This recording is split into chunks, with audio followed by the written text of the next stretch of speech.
শেষ 10 দিন ইতিকাফ মাস্ট। ইতিকাফটা যদি আপনি শেষ 10 দিন মসজিদে করতে পারেন এবং ইতিকাফে বসে অতিরিক্ত অপ্রয়োজনীয় মোবাইল টিপি বন্ধ করতে পারেন, অটোমেটিকলি আপনার রমজানকে আপনি সার্থক করতে পারবেন ইনশাআল্লাহ। কারণ যখন আপনি মসজিদে নিজেকে আবদ্ধ করে ফেলবেন 10 দিনের জন্য, আপনি যখন বাহিরে যেতে পারবেন না এবং অপ্রয়োজনে মোবাইল টিপি আপনি যখন করার অপশনটা বন্ধ হয়ে যাবে, অটোমেটিকলি আপনার তেলাওয়াত আসবে, দোয়া আসবে, আল্লাহর স্মরণ আসবে, আল্লাহর জিকির হবে এবং আপনি ভালো কাজ করতে পারবেন। এজন্য লাইলাতুল কদর পেতে হলেও ইতিকাফের কোনো বিকল্প নাই। ইতিকাফ করার জন্য মসজিদগুলোতে লটারি হওয়া দরকার। দুর্ভাগ্য আমাদের এখন ইতিকাফ করার জন্য লোক খুঁজে পাওয়া যায় না। এজন্য ভাইরা, ইতিকাফ এমন একটা আমল, যে আমল আপনি একবার করলে এটার যে তৃপ্তি, এটা অনুভব করলে আপনি আর ছাড়তে পারবেন না।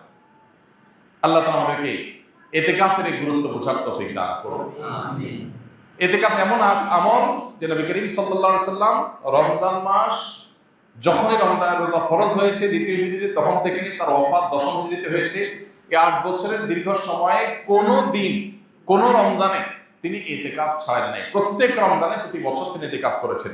যে আমল প্রিয় নবীজি একটি রমজানে একটি বছরও ছাড়েন নাই, সেটা আপনি জীবনে 1 বছরও করেন নাই। বেশিরভাগ মুসল্লিদের অবস্থা। এখানে হাত তুলতে বলা হয়, কারা কারা জীবনে ইতিকাফ করেছেন, অল্প কিছু হাত উঠবে। বেশিরভাগ মানুষ জীবনে একবারও বসেন নাই। যেটা রাসূল সাল্লাল্লাহু আলাইহি ওয়াসাল্লাম জীবনে একবারও ছাড়েন নাই, সেটা আপনি জীবনে একবারও করেন নাই। আপনি কি উম্মত, কি জান্নাত প্রত্যাশী, আপনি নিজের মূল্যায়ন নিজে করেন। রাসূল সাল্লাল্লাহু আলাইহি ওয়াসাল্লাম জীবনে যেটা ছাড়েন নাই, এটা আপনি 1-2 বার হলে তো করবেন। এই জন্য ইতিকাফ করার নিয়ত করবো তো ইনশাআল্লাহ। এখন থেকে বলতেছি, কারণ ইতিকাফ 20 রমজান সন্ধ্যা সূর্য ডোবার আগে আগে আপনাকে শুরু করতে হবে। তখন বললে তো আর আপনি প্রস্তুতি নিতে পারবেন না। এখন আগে থেকে বললাম, এর মধ্যে আপনি প্রস্তুতি নেন, প্রিপারেশন নেন, পরিকল্পনা করেন। তাহলে এই চতুর্মুখী চেষ্টা যদি আপনি করেন, তাহলে ইনশাআল্লাহ আপনার এই মাসটাকে আপনি সাকসেস করতে পারবেন। আল্লাহ আমাদেরকে রমজানের সকল অর্জন, সকল সুফল, সকল মাগফিরাত, নাজাত, রহমত, বরকত, কল্যাণ, সওয়াব, আজর, এগুলোকে আল্লাহ তাআলা আমাদের আমলনামায় নিজের ঘরে তোলার তৌফিক দান করুন। ভাইরা আমার, বহু মানুষ আমাদের সাথে এই মসজিদে হয়তো গত রমজানে ছিলেন, এই রমজানে তারা নাই। আমরা এখানে যারা বসে আছি এখন, আমি কিংবা আপনি, হয়তোবা সামনের রমজানের আগে আগে দুনিয়া থেকে আমরা চলে যাব। সামনের রমজানে হয়তো এই মসজিদ থাকবে, আমরা অনেকেই এখান থেকে আমাদেরকে তুলে নেওয়া হবে শেষ। এটাই জীবনের শেষ সুযোগ, এটাই জীবনের শেষ রমজান।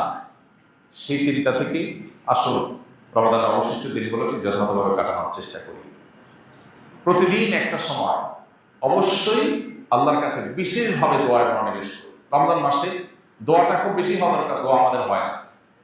কমপক্ষে 5-10 মিনিট হাত তুলে চোখের পানি ফেলে আল্লাহর সাথে 10টা মিনিট আপনি ডেইলি কথা বলেন। 24 ঘন্টার মধ্যে 10টা মিনিট দোয়ার জন্য বরাদ্দ রাখেন।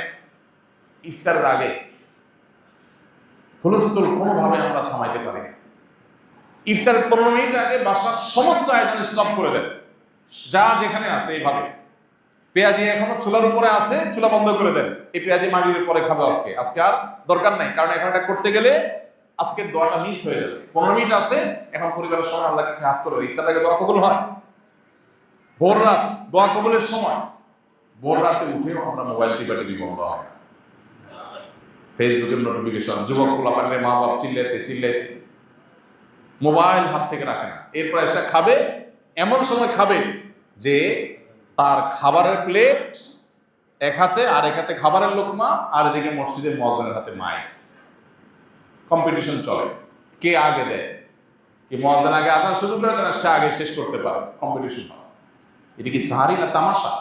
শেষ সময় সাহারি করতে বলা হয়েছে, এর মানে এই না যে লাস্ট মিনিট পর্যন্ত আপনি খাবেন। নবী করিম সাল্লাল্লাহু আলাইহি ওয়াসাল্লাম সাহারি খেয়ে শেষ করে ফজর নামাজ শুরু করতেন, মাঝখানে 50 আয়াত তেলাওয়াতের মতো আনুমানিক 10 মিনিট সময় গ্যাপ থাকতো। তাহলে শেষের দিকে সাহারিতে শেষে করেন আর আগে করেন, ভোর রাতে যখন উঠেন একটু দোয়া, এটা যদি আপনি করেন, ইনশাআল্লাহ বিদিল্লাহ রমজানটা আপনার কাছে প্রাণবন্ত হবে, উপভোগ্য হবে। আপনি রমজানকে ফিল করতে পারবেন। 10টা মিনিট করে ডেলি কাটার ব্যবস্থা করার অভ্যাস করেন।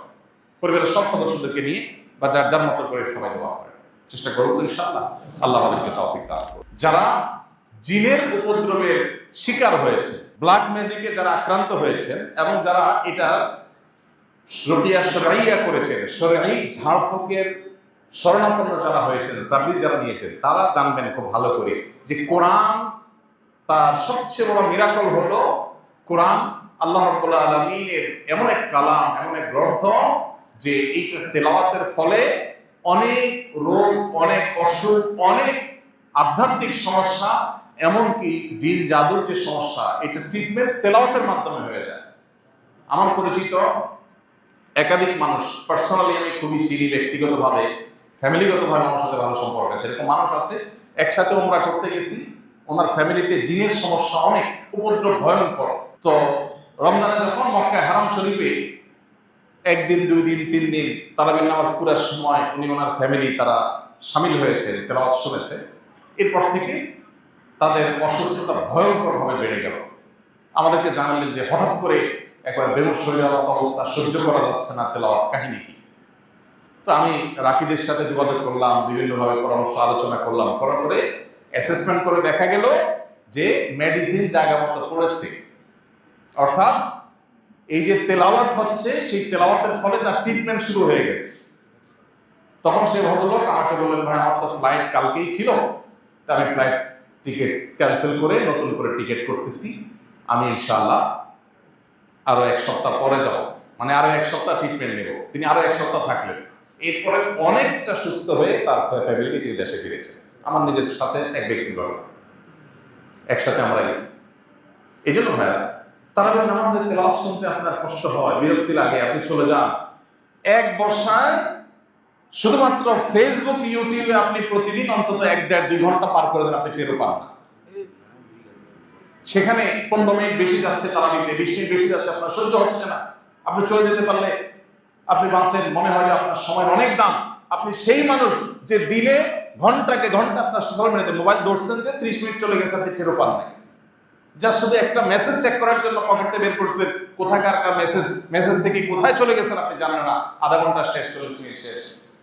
সেই মানুষ যদি তারাবির নামাজে আপনার কাছে বিরক্তি মনে হয়, সময় দিতে কষ্ট মনে হয়, তাহলে কি জবাব আল্লাহর কাছে দিবেন বলেন? এই জন্য আপনার নিজের কল্যাণে, নিজের প্রয়োজনে আপনি তারাবির নামাজে মনোযোগ দিয়ে শুনেন, মনোযোগ দিয়ে তারা শুনেন। মনোযোগটা ইম্পর্টেন্ট। যত মনোযোগ দিয়ে শুনবেন, আপনার ভেতরে পুরো ট্রিটমেন্ট হয়ে যাবে শরীরে। মুসলমানদের ঘরে আজকে যত অকল্যাণ, যত জিনের উপদ্রব, যত ব্ল্যাক ম্যাজিকের উপদ্রব, ঘরে ঘরে। আমাদের অফিসে ফাউন্ডেশনে 100টা ফোন যদি দিনে আসে, 100 বেশি ফোন আসে, 100টা ফোন যদি প্রতিদিন আসে, তার 80টা আসে এই ব্ল্যাক ম্যাজিকের রোগ সম্পর্কে। ঘরে ঘরে এখন সব মানুষ টের পাচ্ছে না। অনেক বড় বড় ডাক্তার, মেডিকেল কলেজের প্রিন্সিপাল, তারা পর্যন্ত মাঝে মধ্যে সশরীরে আসেন, এসে বলেন, ভাই আমি মেডিকেল কলেজের প্রিন্সিপাল, আমি জানি এটা কোনো ফিজিক্যাল সমস্যা না, আমার ফ্যামিলিতে এই যে সমস্যা আমি দেখছি, কোনো চেক আপে কোনো কিছু ধরা পড়ছে না, দেশে বিদেশে ট্রিটমেন্ট সব করা শেষ, কিচ্ছুই ধরা পড়ছে না, রোগের কোনো কুলকারা নেই, এটা অস্বাভাবিক কিছু।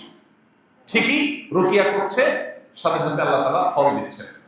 কোরআনের যদি জীবন্ত কোনো অলৌকিকত্ব দেখতে চান, তাহলে কোরআন তেলাওয়াতের মাধ্যমে কিভাবে মানুষকে আল্লাহ তাআলা ট্রিটমেন্ট করেন, এটা আপনি দেখতে পারেন ভাইরা আমার। এই জন্য কোরআনে কিন্তু আল্লাহ এটাকে শেফা বলেছে, কোরআনের মাধ্যমে আরোগ্য লাভ হয়। এই জন্য আমাদের রমাদানে মনোযোগ দিয়ে তারাবি শুনতে হবে, না আমাদের কল্যাণে সব যেমন হবে, আমাদের ট্রিটমেন্ট হবে, আধ্যাত্মিক ট্রিটমেন্টও হবে, আবার বিভিন্ন ধরনের এই জিন জাদু ইত্যাদি ট্রিটমেন্টও হবে। আল্লাহ আমাদেরকে তারাবির নামাজকে সুন্দরভাবে, যথার্থভাবে আদায় করার তৌফিক দান করুন।